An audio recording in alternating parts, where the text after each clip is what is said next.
Hello everyone, 8th class के first chapter के बारे में मैं आज तुम लोगों को पढ़ाने आया हूँ। सबसे पहला है क्रॉप प्रोडक्शन एंड मैनेजमेंट। इसके लिए कुछ इंपॉर्टेंट फिगर्स मैंने लिए हैं, बहुत सारी जगह से वो देखे और उसी के हिसाब से मैंने एक फिगर लिए हैं जो तुम्हारे लिए बहुत इंपॉर्टेंट है। सबसे पहले चैप्टर का नाम है क्रॉप प्रोडक्शन एंड मैनेजमेंट। क्यों सर क्रॉप का प्रोडक्शन हम करें, क्यों जरूरी है? तो इसके लिए बहुत नेसेसरी कुछ कुछ चीजें हैं जिन्हें हमें जानना जरूरी है। क्रॉप प्रोडक्शन हमारे लिए बेसिक नेसेसरी में से एक चैप्टर्स है। जैसे आपने हर 8th में भी देखेंगे, 9, 10, 11, 12 हर क्लासेस में बच्चों लास्ट में 2-3 चैप्टर होते हैं जो एनवायरमेंटल साइंस के रिलेटेड होते हैं, जो आपको एनवायरमेंट के रिलेटेड आपको सिखाया जाता है। उन्हीं में से एक इंपॉर्टेंट चैप्टर है क्रॉप प्रोडक्शन एंड मैनेजमेंट। अच्छा वेटेज रखता है, पेपर में बहुत सारे क्वेश्चन आते हैं, बहुत छोटा इजी चैप्टर। क्रॉप प्रोडक्शन से आप क्या समझते हैं, आप समझ पा रहे होंगे। तो इसके लिए एक इंपॉर्टेंट फैक्ट पहले जानते हैं कि क्यों क्रॉप प्रोडक्शन की जरूरत है। कि ऑल ओवर वर्ल्ड अगर आप जाने कि वर्ल्ड में कितनी पॉपुलेशन है, 7.7 बिलियन पॉपुलेशन है, इतनी सारी पॉपुलेशन। इंडिया में कितनी पॉपुलेशन है, 1.37 बिलियन, इतनी सारी पॉपुलेशन। अब इतनी सारी पॉपुलेशन तो इतने सारे लोग तो उनको खाने के लिए कुछ तो चाहिए होगा या नहीं चाहिए होगा? उन्हें खाने के लिए खाना चाहिए रहेगा, तो उसके लिए क्या करें? उसके लिए क्या करना पड़ेगा? हमें क्रॉप प्रोडक्शन करना पड़ेगा। क्रॉप क्या होती है? वैन क्या होता है क्रॉप? एक मिनट मेरी बात समझिए और फिर वैसे नोट डाउन करके आपको देने भी वाला हूं। वैन सेम प्लांट्स और a same kind of thing grown in a larger area called as a crop production. ठीक है, when same type of seeds और कह सकते हैं प्रोडक्ट, और आप कह सकते हैं प्रोडक्ट तो नहीं कह सकते हैं, जैसे प्लांट्स कह सकते हैं। ठीक है, when same types of plants are grown in a larger area to fulfill our need called as a crop production। Clear है मेरी बात? क्रॉप प्रोडक्शन क्या होता है? जब एक जगह आपने फील्ड में देखा होगा, फार्म पे देखे होंगे कि एक जैसी क्रॉप, एक जैसी फसल को बहुत ज्यादा एरिया में लगाए, उसे बोला जाता है क्रॉप। क्या बोला जाएगा? when similar types of plants are grown in a larger area such called as a crop production। such production are called as a crop production। अब इसके बारे में मैं और भी आपको डिटेल्स में देता हूं कि क्रॉप प्रोडक्शन में नेसेसरी क्या है। नेसेसरी क्या है? लैंड नेसेसरी है। नेसेसरी लैंड पे हम इसको ये एक्टिविटी परफॉर्म करते हैं जिससे हमें बहुत सारे हमें क्या बोल सकते हैं, फल मिलते हैं, सीड्स मिलते हैं जिसको हम कंज्यूम करते हैं फॉर आवर लाइफस्टाइल। ठीक है, तो टोटल वर्ल्ड में जितनी लैंड है ना बच्चों, टोटल वर्ल्ड में जितनी लैंड है उनका केवल 11% एरिया जो है जिसको हम किस में यूज करते हैं? कल्टीवेशन में यूज करते हैं। कल्टीवेशन मतलब क्रॉप प्रोडक्शन में यूज करते हैं। तो इसके लिए हमारे पास बहुत लिमिटेड सोर्सेज हैं, बहुत कम है, पॉपुलेशन बढ़ती जा रही है, तो हमें क्रॉप प्रोडक्शन की ओर ध्यान देना चाहिए। क्रॉप प्रोडक्शन में क्या क्या प्रोसेसेस होती है, जनरल प्रोसेसेस जो हर बच्चों को पता होना चाहिए। आप अपनी गार्डनिंग में भी इसे अप्लाई कर सकते हैं, हर जगह आप अप्लाई कर सकते हैं। इसके लिए मैं आगे आपको पूरा एक्सप्लेन करने वाला हूँ। ठीक है,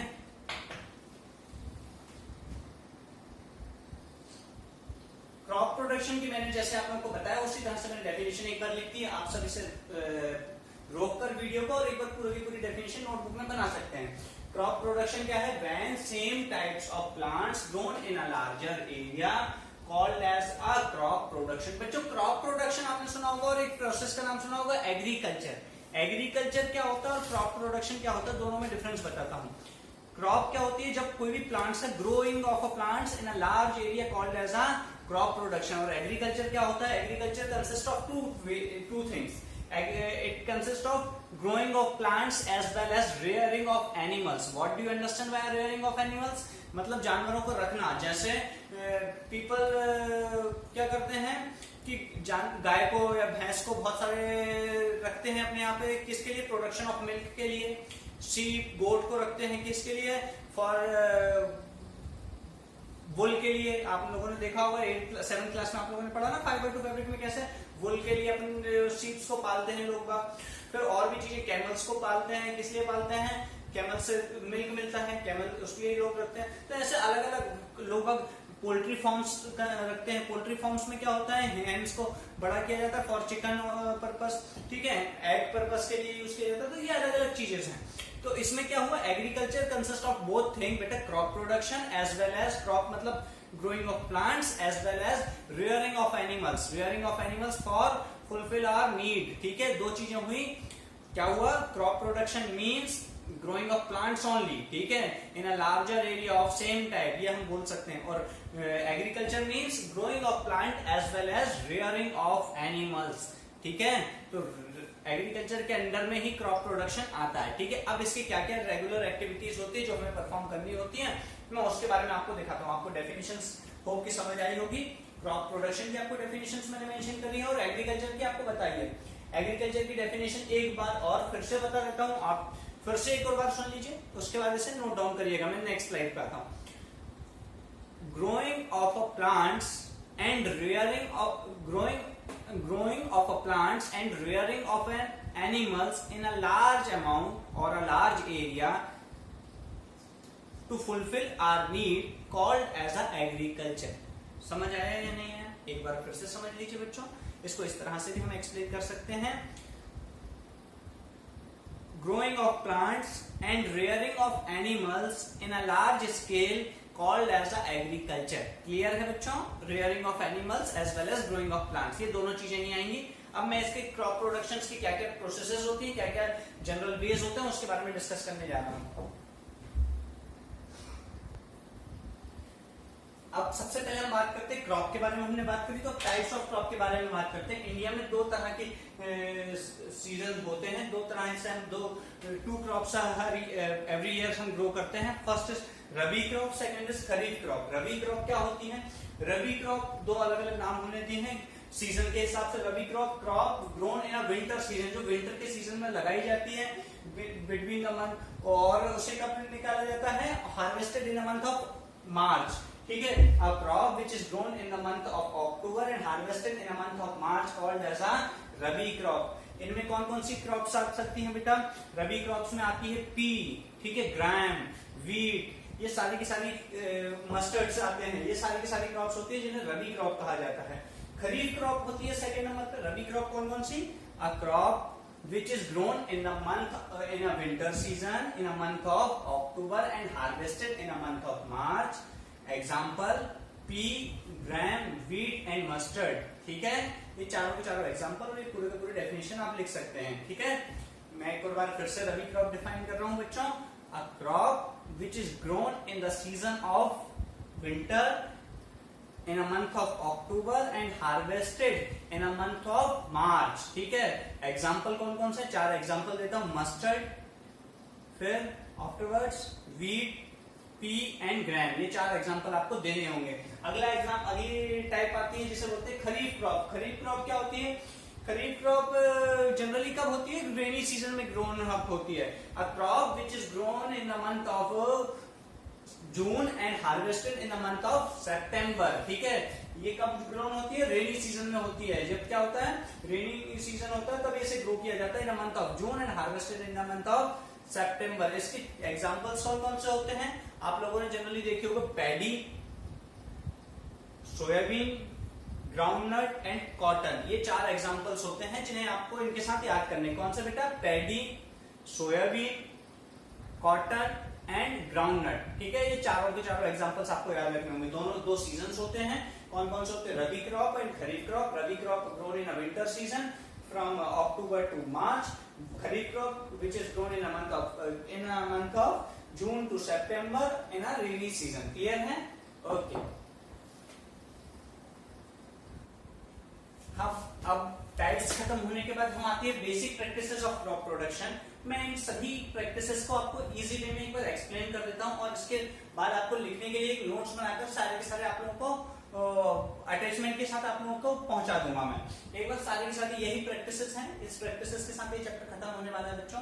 मैं एक बार इन्हें प्रॉपर वे में एक्सप्लेन, मैं सोच रहा हूँ कि लिखवाने से ज्यादा अच्छा क्या जरूरी है, आपको ये पूरा एक्सप्लेन करवा दूं। उसके बाद इसके पूरे के पूरे नोट्स बना के आप लोगों तक प्रोवाइड करवाने वाला हूँ। आपने अभी तक जाना कि क्रॉप प्रोडक्शन क्या होता है, क्रॉप प्रोडक्शन की नेसेसिटी क्या है, क्योंकि इतनी सारी पॉपुलेशन है, सबको खाने के लिए चाहिए, तो उसके लिए क्या किया? क्रॉप प्रोडक्शन किया। कोई भी चीज मास में, एक ज्यादा अमाउंट में, ज्यादा क्वांटिटी में, ज्यादा लंबे एरिया में ग्रो करने के बाद उसे हार्वेस्ट किया। हार्वेस्ट करने के बाद क्या किया? हमारी नीड को फुलफिल किया। इसीलिए दो अलग अलग सीजन्स में, एक साल में हम लोग क्या करते हैं? दो अलग अलग सीजन्स में काम करते हैं। हमने दोनों क्रॉप के बारे में पढ़ा। पहला पढ़ा रबी क्रॉप। रबी क्रॉप कब होती है? विंटर सीजन्स में होती है। खरीफ क्रॉप क्या होती है? Kharif crop in a month of June to September होती है। ये कौन सी होती है, रेनी सीजन्स में क्रॉप होती है, इसे कहा जाता है खरीफ क्रॉप। अब दोनों क्रॉप के बाद आती है preparation, general basic practices of crop production. General basic practices क्या करनी पड़ती है, सबसे पहले ये सारा करने के लिए हमेशा फार्म में क्या करना पड़ता है, प्रिपरेशन ऑफ सॉइल। सॉइल को कैसे प्रिपेयर करें, सॉइल को क्या किया जाता है बच्चों, जब नॉर्मल सॉइल्स होती हैं तो उसमें क्या किया जाता है, हमें कल्टीवेट करनी पड़ती है। उसकी जो सॉइल होती है, जो इसकी मिट्टी होती है, उसे क्या करते हैं, बड़े बड़े कल्टीवेटर्स होते हैं। आजकल ट्रैक्टर के साथ कल्टीवेटर्स का यूज किया जाता है। पुराने समय में भी एक वुडन फ्रेम होती थी, उसके अंदर नीचे हॉ लगा होता था, उससे क्या किया जाता था, सॉइल को कल्टीवेट कर दिया जाता था। नीचे की सॉइल ऊपर, ऊपर की सॉइल नीचे, ऐसे कल्टीवेट। और क्या करा जाता था, उसको तोड़ दिया जाता था, जो बड़े बड़े ब्लॉक्स होते थे उसे बारीक कर दिया जाता है। इससे क्या होगा बच्चों, नीचे तक जो नए हम जो प्लांट्स उसे ग्रो अप करने वाले हैं, उसको नीचे तक अच्छे से पहले ब्रीदिंग करने के लिए एरिया मिलने वाला है, उसे ओपन स्पेस मिलने वाला है प्लांट्स को ग्रो होने के लिए। सेकेंड नंबर की थिंग ये है कि ऊपर जब कोई लास्ट टाइम जो प्लांट्स ग्रो हुआ था, उसके कारण क्या था, कुछ न्यूट्रिएंट्स उसने कंज्यूम कर लिया था, उस न्यूट्रिएंट्स की कमी आ गई या नहीं आ गई, तो हम क्या करेंगे, कल्टीवेट करेंगे, तो नीचे वाली सॉइल ऊपर, ऊपर वाली सॉइल क्या हुई, नीचे। तो इससे क्या होगा, प्लांट्स को ग्रो करने के लिए न्यूट्रिएंट्स की भी कमी नहीं होगी, और हम वही एक टाइप के न्यूट्रिएंट्स खत्म ना हो, इसलिए क्या करते हैं, क्रॉप रोटेशन करते रहते हैं। इस बार कोई और क्रॉप लगाई, रबी में दूसरी क्रॉप लगती है, उसी फील्ड में खरीफ में दूसरी लगती है। इससे क्या होता है, न्यूट्रिएंट्स बने रहते हैं और न्यूट्रिएंट्स रिप्लेस होते जाते हैं। पहली बार में कुछ और ग्रो, कोई और प्लांट्स ने कुछ और लिया, दूसरी बार में कुछ और लिया, फिर कल्टीवेट हो गया, तो ऐसे उन्हें टाइम भी मिलता जाता है और इससे प्लांट्स भी ग्रो होते हैं। तो सबसे पहले प्रिपरेशन ऑफ सॉइल में क्या कहेंगे आप, preparation of soil consist cultivation of soil. क्या कहेंगे, कल्टीवेशन ऑफ सॉइल की प्रोसेस होती है। इसमें क्या करा जाता है, सॉइल को कल्टीवेट किया जाता है, नीचे से ऊपर और ऊपर से नीचे कर दिया जाता है with the help of cultivators and tractors nowadays. ठीक है। सेकंड नंबर पे जब उसे कल्टीवेट कर देने के बाद एक प्लांट फील्ड बहुत अच्छे से ग्रो अप हो गई, उसकी सॉइल लूजन अप हो गई, पूरी लूज कर दी गई है बहुत बारीकी से, फिर उसके बाद उसमें क्या करा जाता है, sowing. Sowing is a process by which we are putting the seeds inside the soil for grow. ठीक है, इस प्रोसेस को क्या कहा जाता है, सोइंग। सोइंग करने के लिए हम क्या करते हैं, अलग अलग सोइंग के लिए मशीन आती है, उसे आप देखें तो कल्टीवेटर्स होते हैं। कल्टीवेट करने के लिए सीड ड्रिल्स कहा जाता है। क्या कहा था, सीड ड्रिल्स, मतलब एक सीड्स को ड्रिल के थ्रू नीचे पहुंचा देने को सीड ड्रिल्स बोला जाता है। सीड ड्रिल्स के मदद से हम क्या करते हैं, सोइंग के प्रोसेस को कंटिन्यू करते हैं और सारी फील्ड में सोइंग प्रोसेस हो जाती है। अब इसके बाद थर्ड नंबर पे आती है adding manures and fertilisers. What are manures and what are fertilisers, पहले मैं इसके बारे में बताता हूं। मैन्योर्स एंड फर्टिलाइजर्स ये सारे के सारे आप ये समझ लीजिए कि पावर देने के लिए हैं, या तो आप ये कह सकते हैं कि ये सारे के सारे उनके लिए मल्टीविटामिन एंड प्रोटीन्स हैं जो उन्हें ग्रो अप होने के लिए जरूरत होती है। प्लांट्स को भी ग्रो अप होने के लिए अलग अलग खाद की जरूरत होती है। तो मैन्योर्स एंड फर्टिलाइजर, इनका डिफरेंस मैं लास्ट में बताने वाला हूँ। अभी आप इनका यूजेस देखिए। ये क्या करते हैं, प्लांट्स को स्ट्रेंथ देने के लिए हम इन्हें यूज करते हैं। जो हमने सीड्स इसमें डाला है, सीड्स के साथ हम क्या करेंगे, मैन्योर्स एंड फर्टिलाइजर्स उसको प्रोवाइड करेंगे सो दैट वो इजीली ग्रो अप हो सके, उससे किसी भी चीज की कमियां नहीं हो सके। जब हमने सबसे पहले सॉइल की प्रिपरेशन करी, उसके बाद उसको सोइंग करा, सोइंग करने के बाद उसमें मैन्योर्स एंड फर्टिलाइजर्स अलग अलग होते हैं। यूरिया हमें कई बार यूज करना पड़ता है, डीएपी करना पड़ता है, जो नेचुरल ऑर्गेनिक खाद हम यूज करते हैं कई बार। ये सारे के सारे हम उसमें क्या करते हैं, स्प्रेड कर देते हैं, ताकि जो प्लांट है जो ग्रो अप होने वाला उसको किसी भी न्यूट्रिएंट्स की कमी ना हो, अच्छे से ग्रो अप हो जाए। इस प्रोसेस के बाद आता है अगला प्रोसेस, इरिगेशन। आप बहुत अच्छे से जानते हैं, आप भी अपने घर पर गमलों में बहुत सारे पेड़ पौधे लगाते हैं, उसे क्या करते हैं, इरिगेशन करते हैं। इरिगेशन मतलब providing water to the plants. Plants में हम क्या करते हैं, इरिगेशन करते हैं। Irrigation in a fix routine, एक रूटीन में करा जाता है, इसे फिक्स इंटरवल कहा जाता है। एक फिक्स इंटरवल में 2 या 3 बार में प्रोवाइड किया जाता है वाटर। अब इरिगेशन के जनरल 2 वेज होते हैं। पहले तो जो पुराने तरीके होते थे उसे वेल से पानी निकाल के किया जाता था, ठीक है, पुली से किया जाता था, with the help of pulley हम पानी निकालते थे। ये हो गए कौन से, ट्रेडिशनल वेज हो गए, with the help of pulleys and wells, ये हम करते थे। आज की डेट में हम बात करें तो इनमें 2 जनरल तरीके होते हैं जो बहुत अच्छे हैं, जिनसे हमारा वाटर का सेविंग भी होती है और अच्छा होता है। इरिगेशन में इरिगेशन के मॉडर्न वेज आते हैं पेपर में। Generally modern, what are the 2 modern ways of irrigation in a modern world, तो आप बोलेंगे पहले स्प्रिंकलर इरिगेशन। स्प्रिंकलर इरिगेशन आपने देखा होगा कि बड़ी बड़ी स्प्रिंकल्स चलते हैं, उसके थ्रू पानी स्प्रे होता है, ठीक है। इसमें क्या होता है, less amount of water use होता है, ठीक है। तो अब water irrigation is done with a two ways. First is sprinkler irrigation, second is deep irrigation. Drip irrigation में क्या किया जाता है, छोटे छोटे पाइपलाइन के थ्रू प्लांट्स के रूट पर ही सीधे के सीधे उसमें से होल किया जाता है ताकि रूट पर ही डायरेक्ट पानी हो। इसमें वेस्टेज ऑफ वाटर सबसे कम होता है, इसमें पानी के बहुत कम, जहां पे पानी की बहुत कम अमाउंट में पानी जहां अवेलेबल होता है वहां पे ड्रिप इरिगेशन करा जाता है। इसमें क्या किया जाता है, उसके रूट पर ही डायरेक्ट के ड्रॉप ऑफ वाटर्स वहां पे प्रोवाइड किए जाते हैं। इरिगेशन के मैंने बताया ट्रेडिशनल वे में आया पुली सिस्टम, एंड फिर आता है वेल से निकालने का, लेक पाउंड इनसे हम लेते हैं डायरेक्ट के डायरेक्ट, ये एक तरीका होता है। सेकंड नंबर पे हम बात करते हैं मॉडर्न वेज में दो तरीके के irrigation, sprinkler irrigation as well as drip irrigation. ये दोनों इरिगेशन करने के बाद आता है प्रोटेक्टिंग फ्रॉम वीड्स। जब पेड़ हमने जमीन के अंदर डाल दिया, उसमें मैन्योर्स फर्टिलाइजर दे दिए, पानी दे दिया, तो अब क्या करेगा बच्चों को, बड़ा होगा तो उसके साथ कुछ कचरे भी उगेंगे, उसे क्या कहा जाता है, वीड्स कहा जाता है। वीड्स मतलब अनवांटेड अनडिजायरेबल प्लांट्स जो कि उसके साथ ग्रो अप हो रहे हैं, तो हमें क्या करना पड़ेगा, अनवांटेड अनडिजायरेबल प्लांट्स को क्या करना पड़ेगा, रिमूव करना पड़ेगा। क्यों, पता चला हमने जो फर्टिलाइजर और मैन्योर्स डाले हैं उस प्लांट्स के लिए वो तो ले नहीं रहे, दूसरे फालतू के प्लांट्स उसे ले रहे, तो हमने उनको क्या नाम दिया, वीड्स दिया है। वीड्स मतलब अनवांटेड अनडिजायरेबल प्लांट, तो हम उन्हें क्या करेंगे, रिमूव करेंगे, उन्हें हटा देंगे। उन्हें हटाने के लिए प्रोसेस करी जाती है बाय हैंड प्रोसेस, लोग उसे पिकिंग प्रोसेस के थ्रू से क्या करते हैं, सारे के सारे क्लीन करते हैं, so that the manures and fertilisers are genuinely used by the plant which you are growing in your field। ठीक है, जब वीडिंग्स करने के लिए अलग अलग तरीके क्या होता है, एक तो ट्रेडिशनल तरीका क्या होता है, हैंड प्रोसेस से होती है,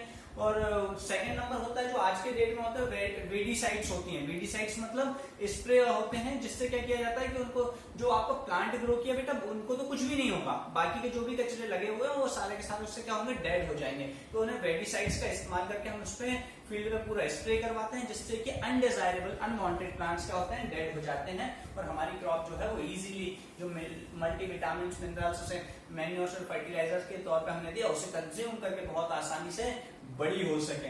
बड़े होने के बाद भी क्या होता है, जब बड़े हो जाने के बाद उसमें क्या करा जाता है, जब बड़े होने के बाद उसे क्या करा जाएगा, हार्वेस्ट किया जाएगा।